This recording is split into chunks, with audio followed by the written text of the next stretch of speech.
I think جو آپ نے کہا بالکل صحیح کہا. میں اس کو کنورشن کہتا ہوں. کنورشن. ہاں, کہ آپ کنورٹ ہو جاتے ہیں. میں جب ایکسیڈنٹ ہوا تھا تو جیسے آپ نے کہا کوئی بھی خوش نہیں ہوتا. میں کہتا تھا وائی می. اب میں کہتا ہوں اللہ تیرا شکر ہے کہ میں ہی تھا. اس کی وجہ ہے, دیکھیے جی تو سبھی لیتے ہیں نا, لیکن اس جینے کا جو چسکا ہے نا, وہ آپ کو جو اپنی خواب ہوتے ہیں وہ پورے کر کے ملتا ہے. تو جب آپ کی کنورشن ہوتی ہے نا تو آپ کے سارے خواب بدل جاتے ہیں. پھر آپ کے خواب پہلے ہوتا ہے کہ نہیں میں یہ کر لوں تاکہ میں ایسا ہو جاؤں.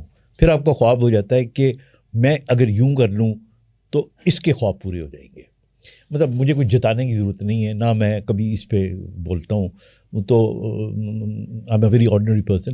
لیکن میں یہ سمجھتا ہوں کہ اللہ تعالیٰ نے پھر مجھے موقع دیا. مثال کے طور پہ میڈیکل ری ایبلیٹیشن کی فیلڈ پاکستان میں تقریباً نہ ہونے کے برابر تھی.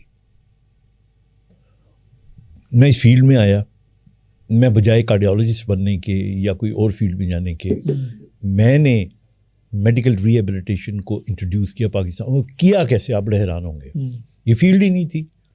تو میں ایک دن چل رہا تھا تو تھوڑا سا یعنی سہارے لے کے چل رہا تھا, تو جنرل ضیاء نے مجھے دیکھا. اچھا.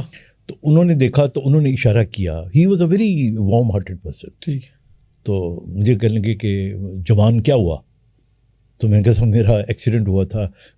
میں بول پڑا کہ میں تو سر فوج میں تھا, میں نے تو وہاں پہ سورڈ آف آنر لی تھی, اور وہاں کی ہماری جو اسٹک آف آنر کہلاتی ہے لائک سورڈ آف آنر. تو بڑے خوش ہوئے. تو کیا کرو گے. اس زمانے میں ایک پروگرام آتا تھا Trapper John M D T V پہ. ٹھیک ہے. اس پہ ایک ڈاکٹر دکھاتے تھے, he was a very good doctor. تو انہوں نے کہا ضیاء صاحب نے, کہیں گے I want you to be like Trapper John M D.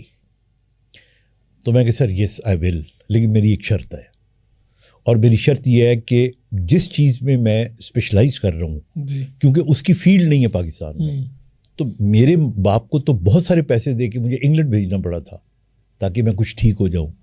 تو مجھے آپ اسکالرشپ دیں and I want to go to England. میں اسی فیلڈ میں اسپیشلائز کروں گا اور واپس آؤں گا. دیٹ آئی پرومس, میں پاکستان چھوڑ کے کبھی نہیں جاؤں گا. ٹھیک ہے.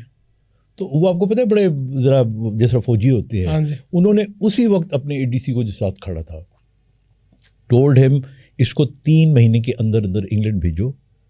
اور 3 مہینے کے بعد میں انگلینڈ میں تھا.